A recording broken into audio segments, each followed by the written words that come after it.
in Galatians, which is now at week 7. Thank you, Weston. Likely to go to 16 at the rate I'm going. 4 times 4. Let me go to the Lord in prayer before I speak. Blessed Lord our God, our Father in heaven, we are grateful that you chose this man, Rav Shaul, to be your choice instrument and to leave behind a text, Lord, that we might delve into it and study it, that we might attempt to understand what he is saying to our hearts. Oh, blessed Lord, I pray you'll give me the words to speak this day. Give us all ears to hear and minds to understand. And above all, Lord, transform our hearts and our walk with you. And I pray this all, B'Shem Yeshua. Amen. So last week we left off at the end of chapter 3, if you will recall. Paul was talking about how the Torah functioned as a guardian until Yeshua came. He said it quite clearly in verse 24. He said, "Therefore the Torah became our guardian to lead us to Messiah so that we might be made right based on trusting." His whole argument is about establishing that trusting is the standard for salvation, not ma'aseh, not works. He then introduced another midrashic aspect of his argument, the adoption as sons of God. And he will continue this midrash centered on Abraham by next elucidating the idea of becoming an heir based on the interaction with God in Genesis 15:3, where Abraham protests that his steward, Demasech Eleazar, will be his heir. We will take a look at that and how that argument develops in a moment. But before we do, I'd actually want to backtrack, maybe 17 weeks. Backtrack just a little bit and unpack something that I really kind of glossed over in the last sermon.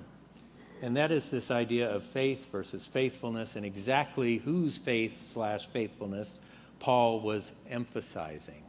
So we're going to go back to a couple of verses in chapter 3 total verses. We're going to look at verse 3:19 and 3:25 first. So 3:19, he says, "Then why the Torah? It was added because of wrongdoings until the seed would come to whom the promise had been made. It was arranged through angels by the hand of an intermediary." Till the seed would come. Now jump to 25. And he says, "But now that faith has come, we are no longer under a guardian." The seed would come, faith has come. These two sentences are parallels. If the midrashic thinker is using parallels, he's trying to make a very significant point. Hebraic parallels are used to compare and conflate two things that share one common foundation. Your text probably all say, "Now faith has come," but the Greek uses a definite article, tes, in here. Tes pistos, the faith has come. Paul thought he thought in Hebrew. Paul was a Jew. He thought in Hebrew. And so he would have been thinking something like ha-emunah, the faithfulness. The faith, or more directly in this line of argument, the faithfulness is what he's talking about. I say that faithfulness is the best translation because of a verse between these two parallel thoughts. Let's go to verse 22. "But the scripture has locked up the whole world under sin so that the promise based on trust in Messiah Yeshua might be given to those who trust." In Greek, ekpisteos Jesu Christou, by faith of Jesus Christ. The words for Yeshua and Mashiach, Jesu Christou, are in the genitive case, if you like to get grammatical in studying. It's in the genitive case. The genitive case most often forms possessive. We translate it with the word of, showing possession. Now this is particularly interesting because we know that we must have faith in Yeshua to be saved. That is true.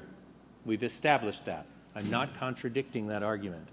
But the point that Rav Shaul is making here is that it was the faithfulness of Yeshua that changed the world.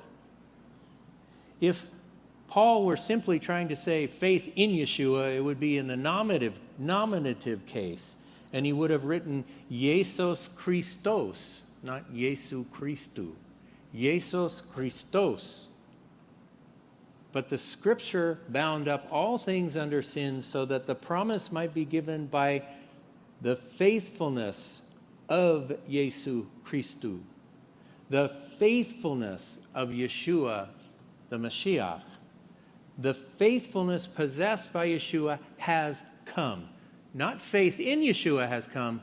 The faithfulness that Yeshua possessed has come. Yeshua's faithfulness. That's what he's talking about.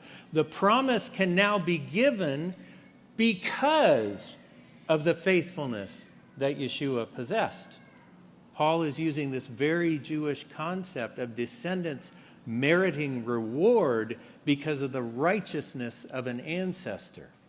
It's spoken of all the time in the Talmud. Because of the merit of our ancestors, this was done.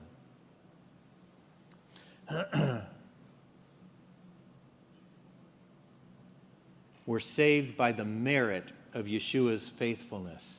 And what is that faithfulness? It is the faithfulness of the heir.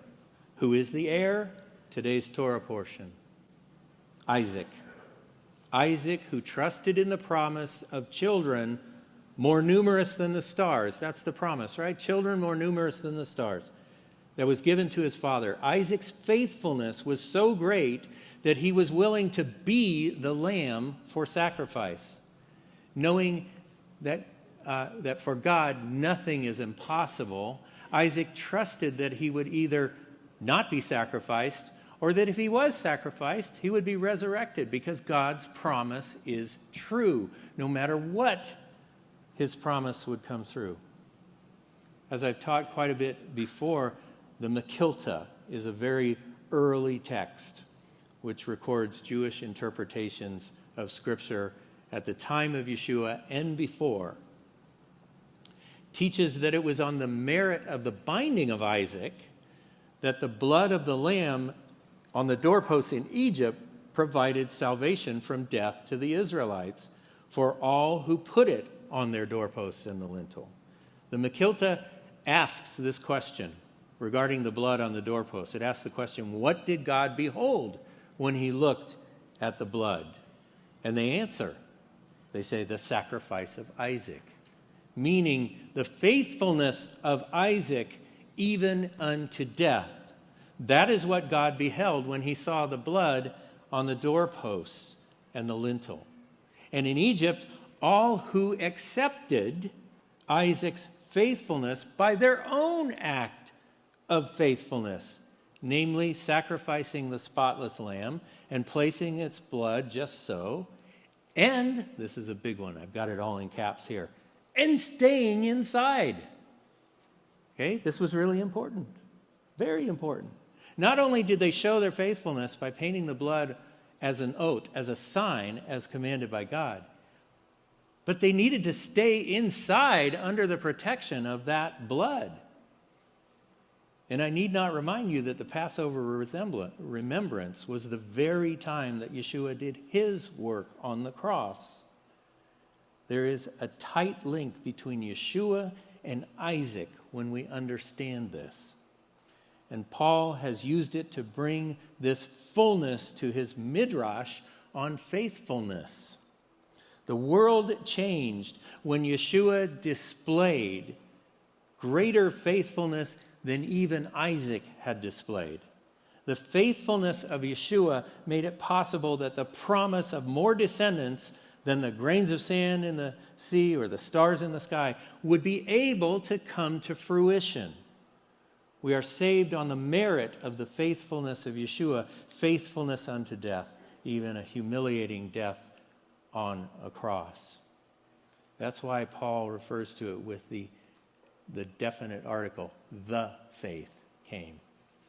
You are challenged to absorb his faithfulness so it becomes your own faithfulness. Trust in the power of his willingness to be the lamb that stood in for you. Enter the house of faith and stay within it. Don't stray outside. Death is outside. Idolatry is outside. Don't go out again and try to trust in your own works. So this is why Paul is using this phrase. You are challenged to understand that it is not by your miksat ma'aseh Torah that you are justified. That is the equivalent of stepping out. That's the equivalent of stepping outside just to see how everybody else dies.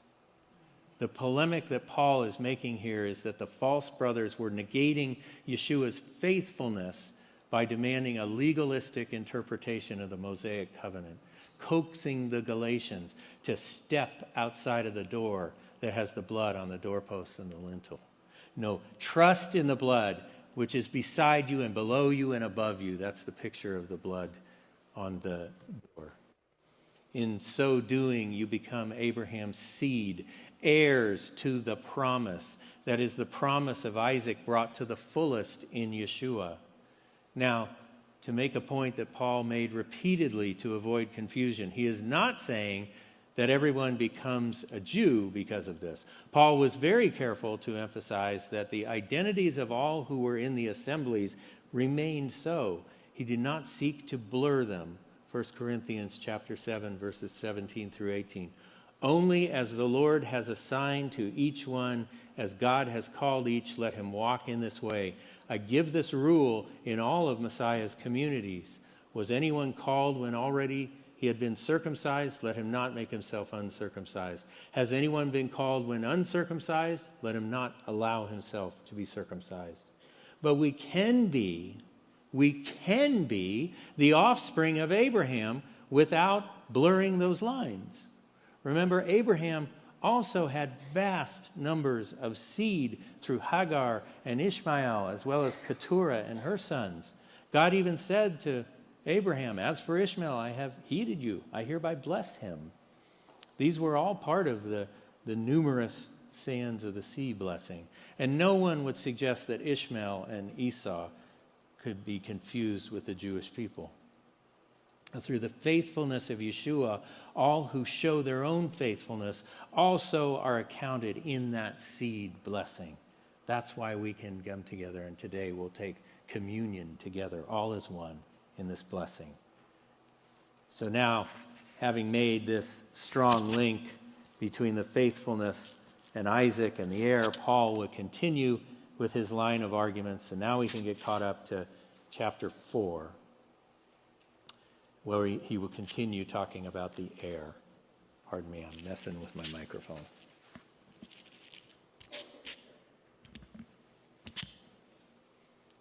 I need to go down to number 3 on my beard trimmer. Okay, Paul is going to expand the idea of Torah as a tutor. Guardianship. Many may be familiar with the idea of guardianship. Under guardianship, the person who is being guarded is not free to make their own choices, but the guardian makes many of their choices for them until they become ready to step up to responsibility on their own. Hearkening back to verses 24 and 25, now that the faith, what we just talked about, the faithfulness of Yeshua has come, we are no longer under the guardianship of the Torah, no longer making our heart decisions for us. Let's go to chapter 4. I'm going to start at verse 1 and go through 3.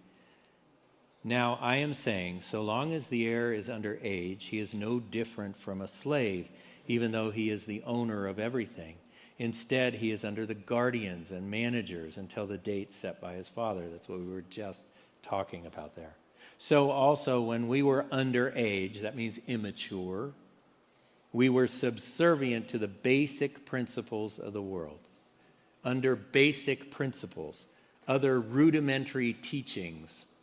Remember here what the legalizers had come in and said, that there are these certain elemental teachings, these basic rudimentary teachings, this basic list of commands, miksat ma'aseh haTorah, that you had to do to be right with God.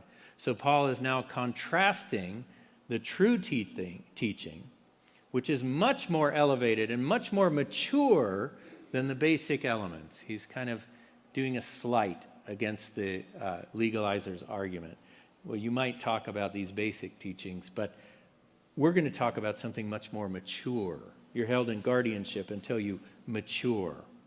Paul is saying this. That is, the rudimentary teachings that were necessary before Yeshua's faithfulness came.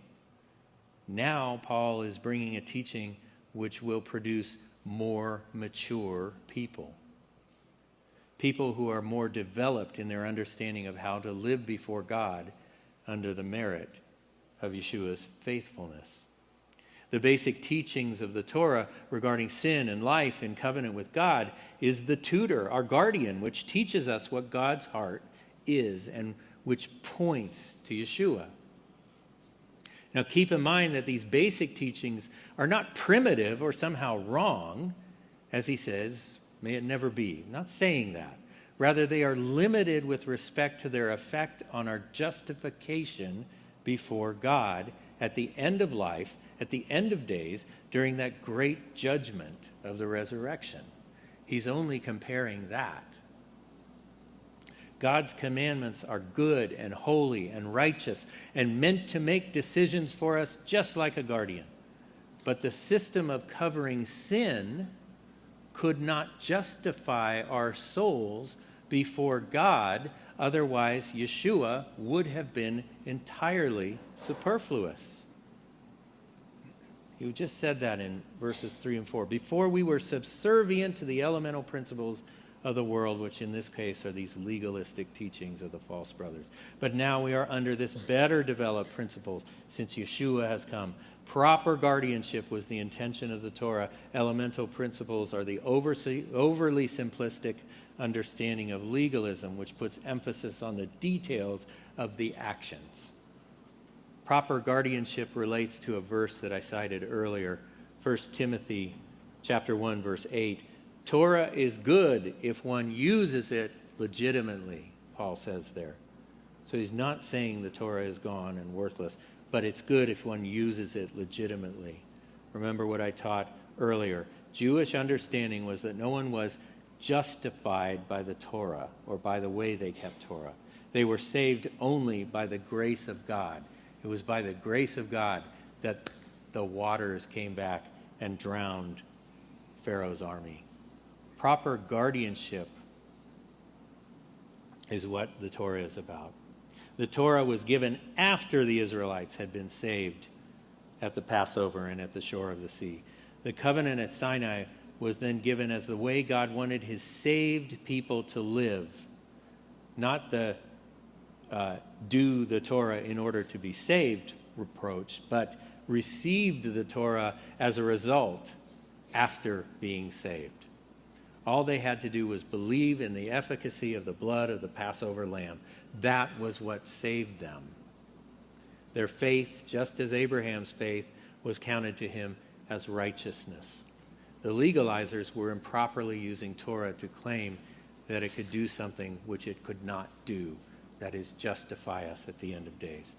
So now that Yeshua has come, as we just learned, we are justified by his faithfulness, not our actions. And this has brought us to a maturity, which means that we are no longer under the authority of the guardian. That's hinted at in the language of, in the fullness of time, Paul said. In the fullness of time, God decided we reached the age of consent.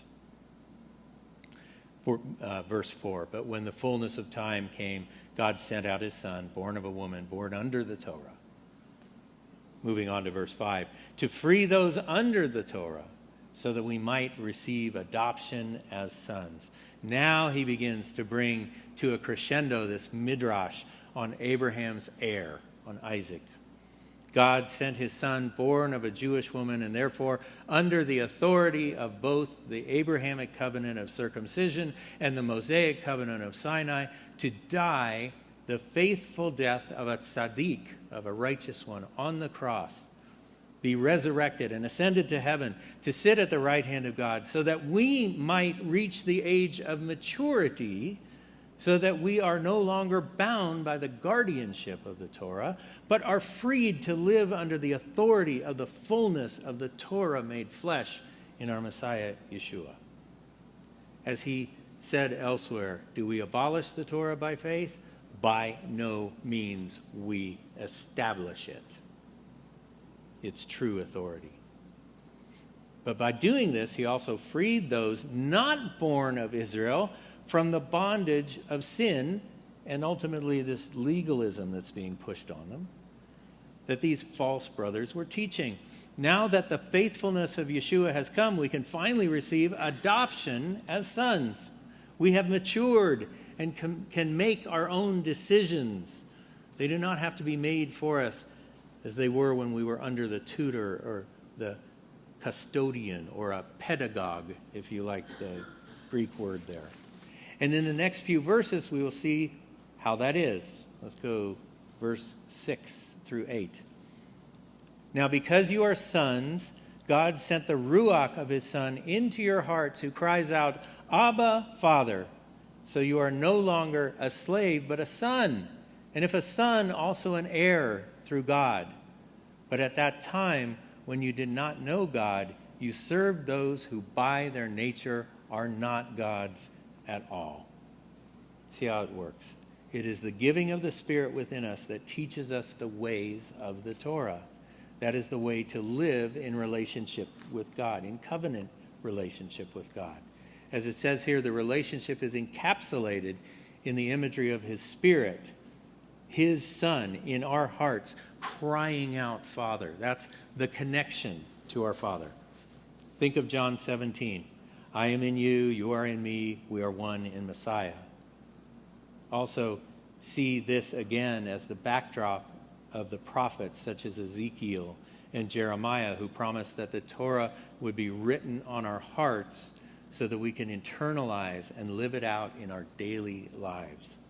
So now we can better understand what the prophets were saying, since Paul has just told us about the elemental principles. The writing on our hearts are not the elemental principles, but rather the mature principles that are the highest part of Torah. We will live, as Yeshua said, with our minds towards, what did he say? The weightier things of the Torah. Law, justice, mercy, and faithfulness. Written on our hearts so that we as mature believers might bring those things out in our walk, in our day-to-day walk with God. As Paul said in Romans chapter 3, verse 8, if you walk by the Spirit, you fulfill what? The righteous requirements of the Torah. The legalizers did not address these righteous requirements of the Torah, justice, mercy, and faithfulness. Those are the requirements of being in covenant with God under the blood of Yeshua. Whether Abrahamic or Sinaitic or the New Covenant, it's always been that. The righteous requirements of God are justice, mercy, and faithfulness. It is a thread that connects all the covenants together. Verse 8. But at that time, when you did not know God, you served those things which by nature are not God's. Actually, clear if you keep in mind in the background what we talked about. The assemblies of Galatia were mixed congregations of diaspora Jews who looked for any connection with Jerusalem, and Gentiles who were former pagans who now had a pipeline to God. Much of Paul's teaching that we have just been through would have made sense to people who knew about the Torah and were raised in it.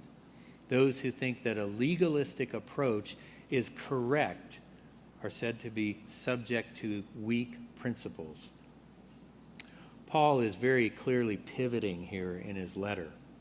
He's pivoting directly to address the beloved Gentiles who had made their escape from idolatry. He's saying, and you, formerly pagan Gentiles, did not even know the one true God, and thus you served idols. Let's move down to verse 9. But now you have come to know God, or rather you have come to be known by God. So how can you turn back again to those weak and worthless principles? Do you want to be enslaved to them all over again? But now you formerly pagan Gentiles are known by God. You've entered into relationship, and you will know the Lord. The Lord will know you. They were redeemed from that sin and that error that came out of paganism. Worshipping at pagan altars was really just another form of legalism.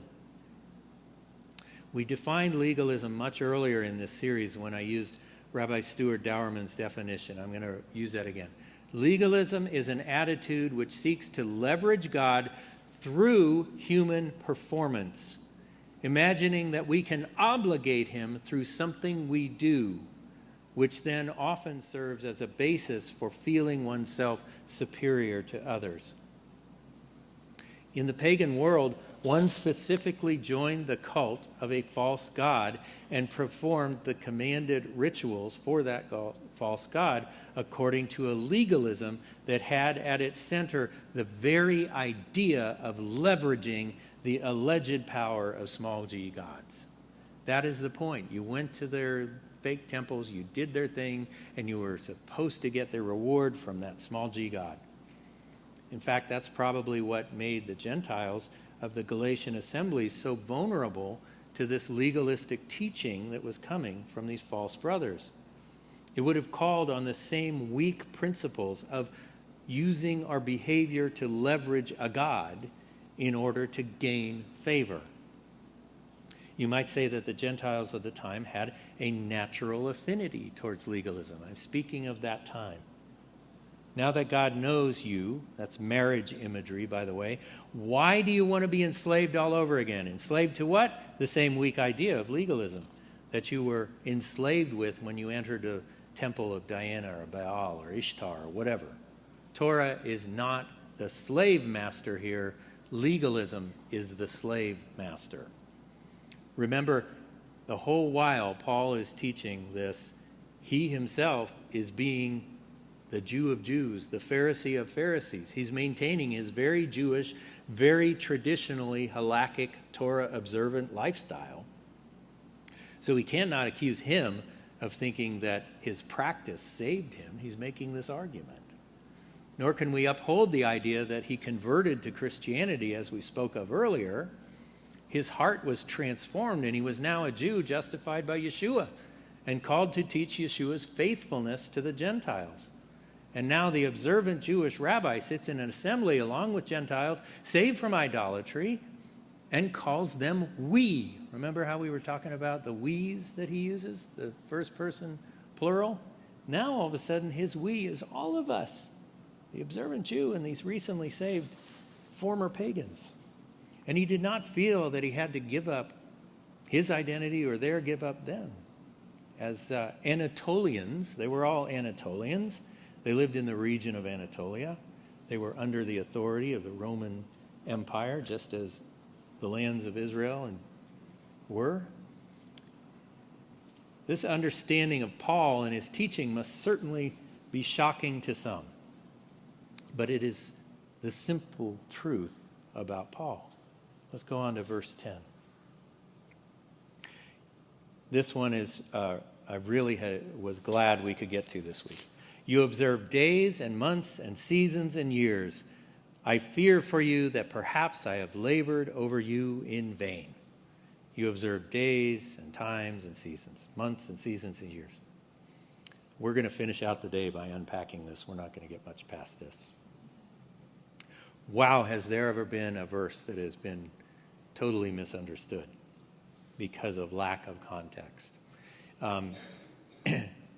This verse has been understood as an attack on the very heart of Judaism, the keeping of the festivals, the keeping of the Sabbath, as though it is worthless. It's one that's used, pointed at this modern Messianic Jewish movement. You do this, and Paul says, don't do this. But its misunderstanding has led not only to fingers pointing at this movement that we're in, but also to an attitude of anti-Judaism, which has in turn led to an attitude of anti-Semitism. Because this verse is used to say that all that stuff you Jews do, all of that Passover, all the Shavuot, all the Sukkot, all the Shabbat, and all that. That's something Paul did away with. But that's not the case, and let's unpack this.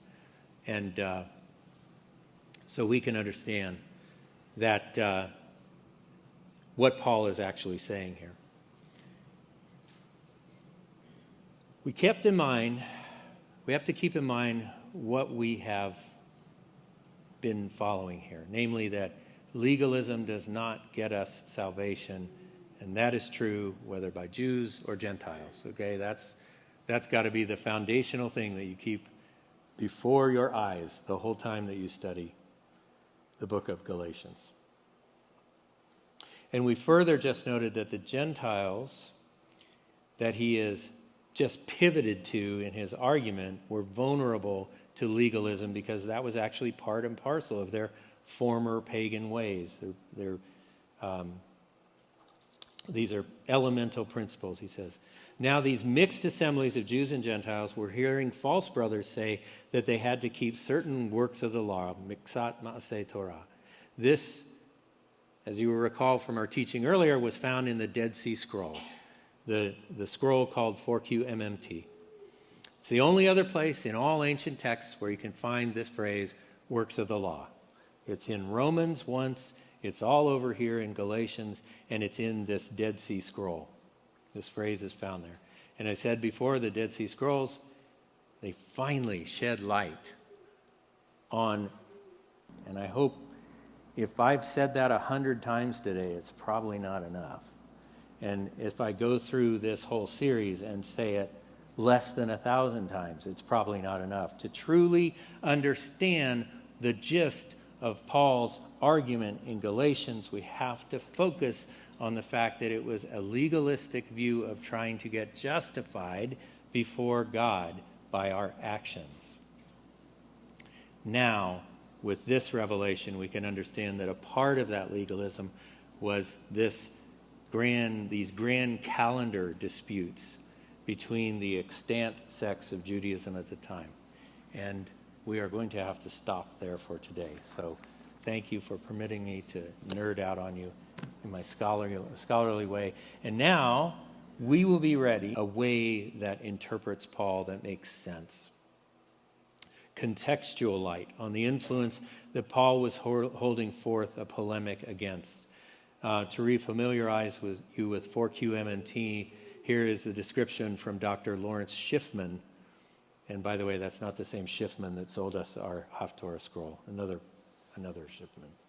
The authors listed about 20 matters of Jewish law that they insisted are being violated by the Jerusalem establishment and have caused them to withdraw from the city, out to Qumran, and form their own sect. They had removed themselves from the Sadducees. The letter of proof is proof of the major conflicts of Second Temple Judaism. It's proof that they did not arise from the theological disagreements on topics such as Messianism, but rather about conflicts on halakha, the proper way to carry out Jewish law. This is what divided all the sects of the time. We need to remember what that Jerusalem establishment is. We talked about that at the beginning of the series.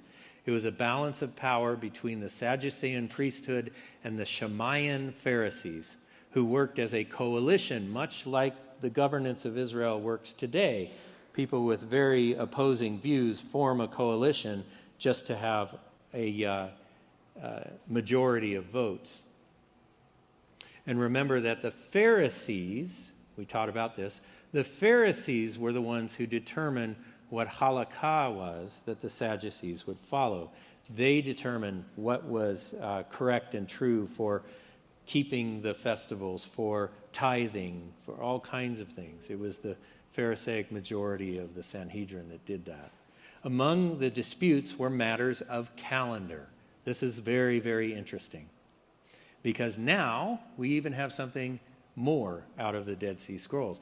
Very recently, scholars Eshbal Ratzon and Jonathan Ben Dov of the Department of Bible Studies at the University of Haifa published a few years ago one of the last two remaining Dead Sea Scrolls in their article. And the article is entitled, "A Newly Reconstructed Calendrical Scroll from Qumran in Cryptic Script." I found this in the Journal of Biblical Literature in the winter of 2017. The Essene calendar has now been decoded from little tiny fragments of the scroll found scattered throughout the caves. They were able to piece it back together.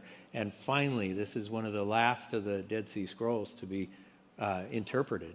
The Essene calendar was a 364-day calendar.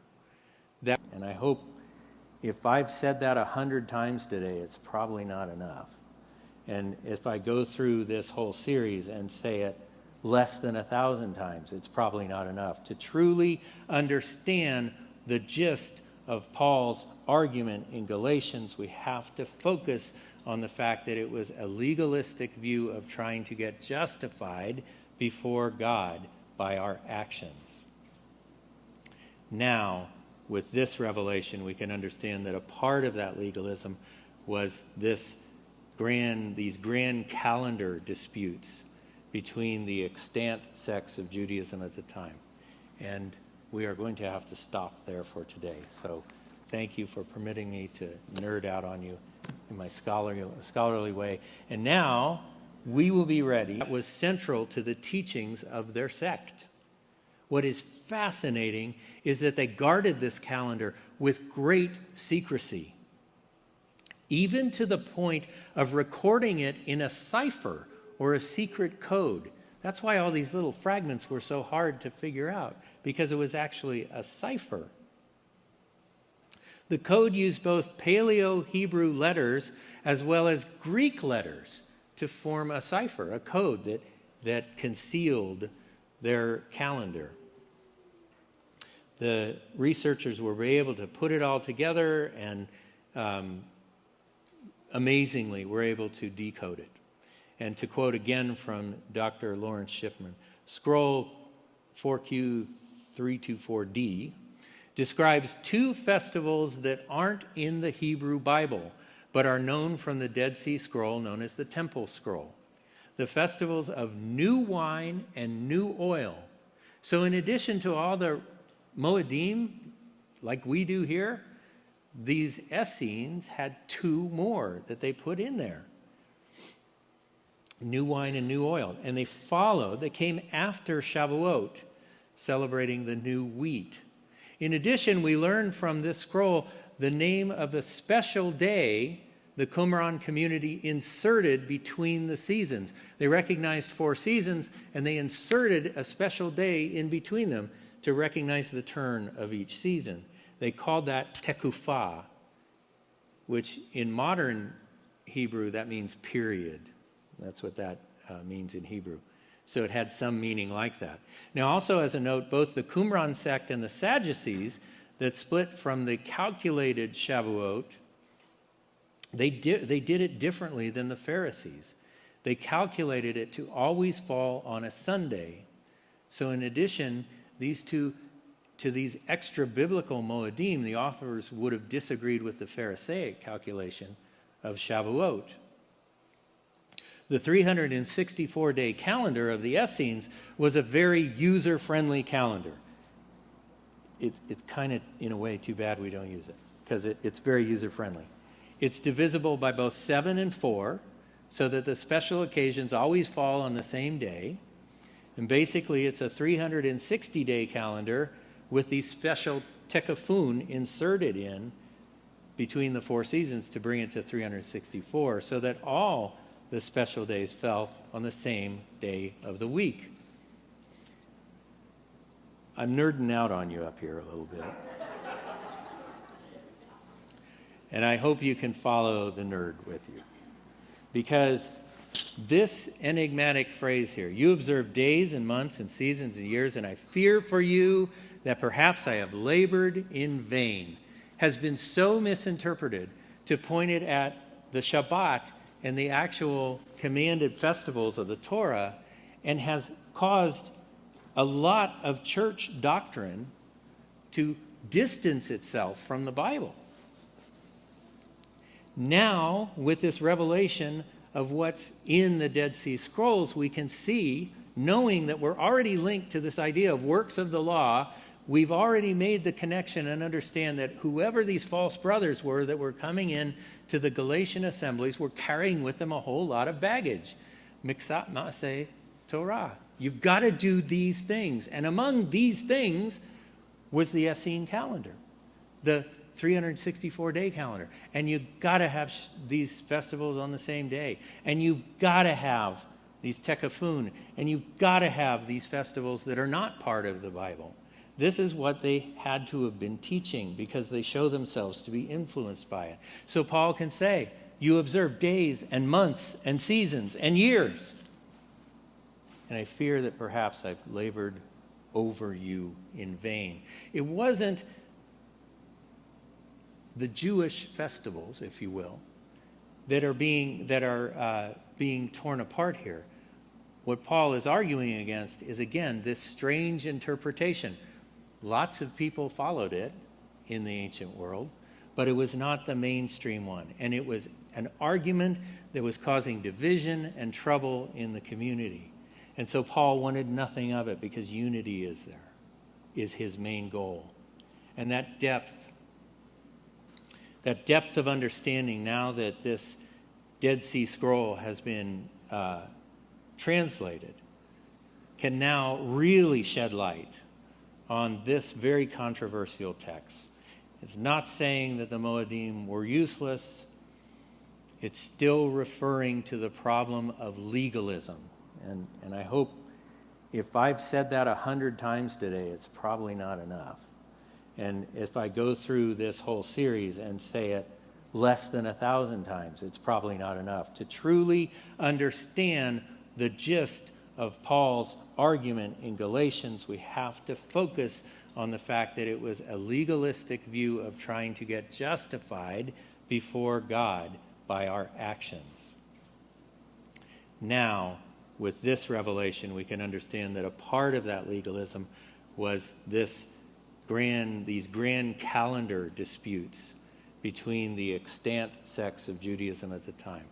And we are going to have to stop there for today. So thank you for permitting me to nerd out on you in my scholarly way. And now we will be ready in the coming parts of this series to enter into more of his midrash. And hopefully we'll be able to get to another one that causes a great deal of trouble, and that's the midrash between Sarah and Hagar. Let's go to the Lord in prayer. Blessed Lord our God, our Father in heaven, our King, our Creator, our Protector and Shield, we thank you, Lord, that you have left these texts and we've had them so faithfully for all these millennia. And yet, even now, we are still finding things that help us to shed light on the plain and simple meaning of the text. And that plain and simple meaning is that Yeshua justifies us. And we are so grateful, Lord, that he does. For we know that nothing we can do is of worthwhile. But what you have done, what Yeshua has done, is what justifies us in the end. I pray, Lord, that many in these difficult times will come to understand that. And that they too will enjoy the shalom that defies understanding that we possess because of the faithfulness of Yeshua. And it's in his name that I pray. Amen.